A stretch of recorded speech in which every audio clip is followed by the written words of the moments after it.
নরসিংদীর রায়পুরায় ট্রেনে কাটা পড়ে ৫ জনের মৃত্যু হয়েছে। এতে ঘটনাস্থলে ঘটনা দেখতে গিয়ে ট্রেনে কাটা পড়ে ফের আরেকজনের মৃত্যু হয়েছে, তবে তার নাম পরিচয় জানা যায়নি। সোমবার দুপুর 12:15টার দিকে এই ঘটনা ঘটে। এখন কিভাবে মরছে বা এটাও তো আমরা সঠিক জানি না। দেখতে আসছে যে কিছু লোক বলে যে নাকি মাইরা ভালাই দিয়ে দিয়েছে, আবার শুনি যে রেলগাড়ি নিচে করে মরছে।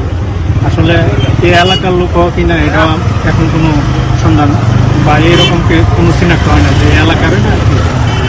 মেতিকান্দা স্টেশন মাস্টার আশরাফ আলী জাগো নিউজকে বিষয়টি নিশ্চিত করেছেন। জানা গেছে, নরসিংদীর রায়পুরায় ট্রেনে কাটা পড়ে ৫ জনের মৃত্যু হয়েছে।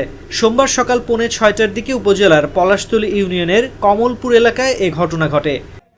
আমরা আনুমানিক এখানে 5:30 থেকে 6টার সময় যখন এখানে আসি ফজর নামাজে পড়ে ঘুরতে আসে, তখন আমরা এখানে দেখলাম যে লোকজনের আনাগোনা এখানে যখন বাড়তেছে আস্তে আস্তে, তখনই আমরা এখানে আসি। আসার পরে আমরাও সাধারণ লোকজন কেন দাঁড়ানো ওটা দেখতে আসার পরে এখানে ঘটনাটা দেখতে পাই। এখানে এখান থেকে প্রথমে কিছুটা ছোট ছোট অংশ দেখা গেছে, রক্তের কিছু অংশ, হাড়গুড়ির কিছু অংশ, মাংসের অংশ এরকম দেখা গেছে। তারপরে বডি আনুমানিক 10-15 ফিট পরে একটা বডি, এরপরে থেকে বিচ্ছিন্নভাবে আরো 3টা বডি বিভিন্ন জায়গায় ছিটানো।